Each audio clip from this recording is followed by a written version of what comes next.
Hey, what's up everybody? It's Marcus. In today's video, we're going to do the GFX medium format versus the Canon R5 and see if you guys can tell any difference. We're going to go behind the scenes on this abandoned trolley car shoot that I did, natural light with my friend Hannah, and we're going to pixel peep some files. Also in the class, guys, I just uploaded a new video on how to relight natural light images in post. So you're going to get this raw file that you're looking at right here, and I'm going to teach you my method on how to get it to look just like this. And please go to ProPhotoEdits.com where you can download my Lightroom presets and Photoshop actions. Every image that you've seen me upload here on YouTube and on my website, on my Instagram, has been edited with these presets and my Lightroom actions. I want to let you guys know that my course is up right now. It's my creative lighting course and photo editing course. So this is like a bundle. You're going to learn how I do all my creative lighting in studio. Every piece of gear that I use, I break it down to why I choose the colors that I choose. Every single thing. No stone is left unturned. And then we're going to hop into Lightroom. You get my Lightroom presets for each file. There's 6 in there right now. There's going to be 12 by the end of the year. Then we'll hop into Photoshop and I give you screen recordings of me editing each one of these shots so I can show you how to really up your game on both sides, shooting and editing. And I also just uploaded 2 new courses. This is the light bending technique that you've seen on my Instagram. Go check my Instagram out, I'll link it. And this is all done in camera with minimal gear, and I'll show you exactly how to do that. And I also just finished uploading the complete and partial silhouettes that you're looking at right now. This is totally different than how you expect it to be done, and it's not very expensive to do it also. I also just finished uploading this user request video, how I stretch to get around the Instagram crop and how I export things to give them extra pop for social media. So that's in there now too. Okay guys, so just a little BTS here. We hopped onto this abandoned trolley car, and you can see the other trolley car in the background.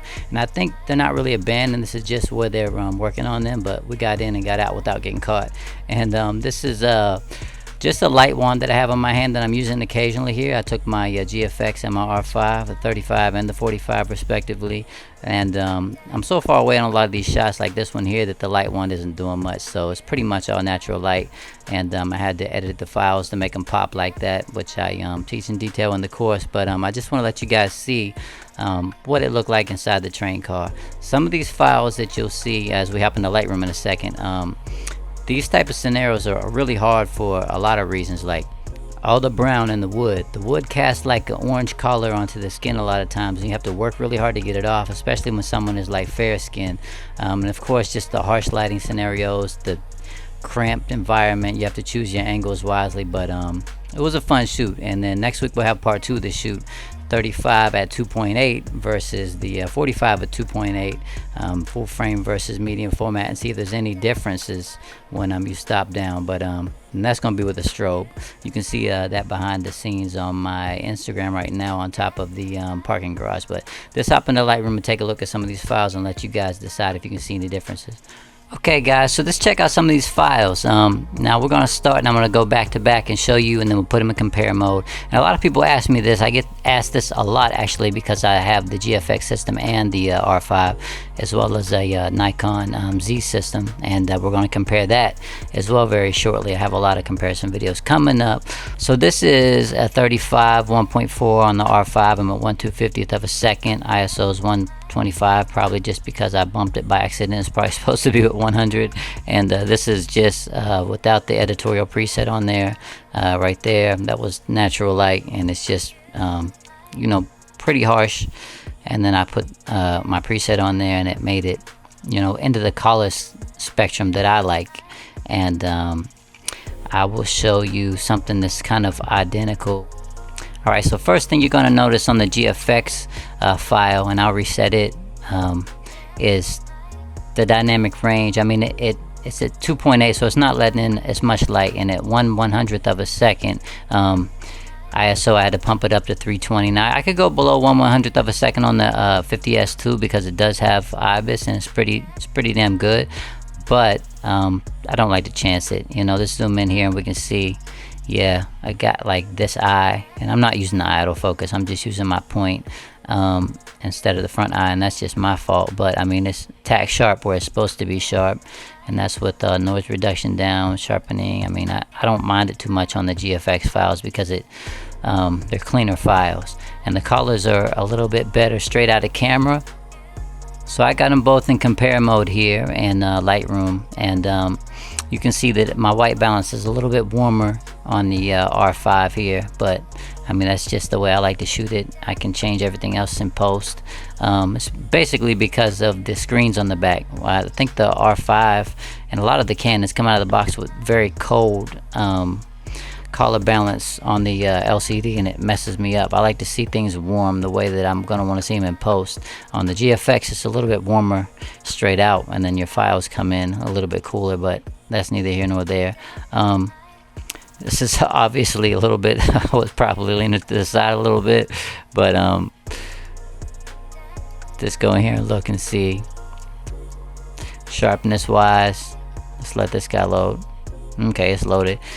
You can tell that this is a little bit sharper, obviously, on the 45 1.2 and 2.8. I wish there was a 45 1.2 for the GFX. And over here on the 1.4 on the Canon, which I think they're going to announce a 35 1.2 RF any day now, which would be awesome. But this lens is brilliant. I really love this lens. The 1.4 L2 adapted. Really never miss anything. You can see the extra detail over here in the skin on the GFX.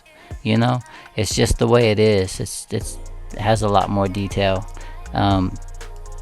There's a lot more different gradients to the tones in her skin, but it's not night and day. You know, I mean, I could have told you one file was one was the other, and you probably wouldn't know, because I wouldn't question if somebody told me the same thing if they were both edited correctly. You know, you can see that the depth of field is more shallow over here, and like I said, I like that for this type of look. Outdoor, cityscape type of stuff, I kind of like the 45, just because of everything I can bring out in post. So just to give you guys an example, and I didn't edit this file, I put my preset on there, of course, but this is with the R5 1.4 wide open, and this is what I like about full frame. You know, people have this misconception that medium format is like super intense shallow depth of field, and it probably would be if you had the equivalent lens. And I can adapt my 35 on there, but it has pretty terrible vignetting, and it becomes, you know, a 34 now. Sorry, it becomes like a 24-ish. So if I put 50mm 1.4 on the GFX, which I've yet to do, maybe I can get like a Sigma Art or something like that and adapt it. They do autofocus well. My 35 autofocus is really well adapted on there. It's just kind of an unusable focal length, in my opinion. You're not going to get this type of depth of field with the 45 2.8. You know, this is real dreamy to me. The angle's really cool.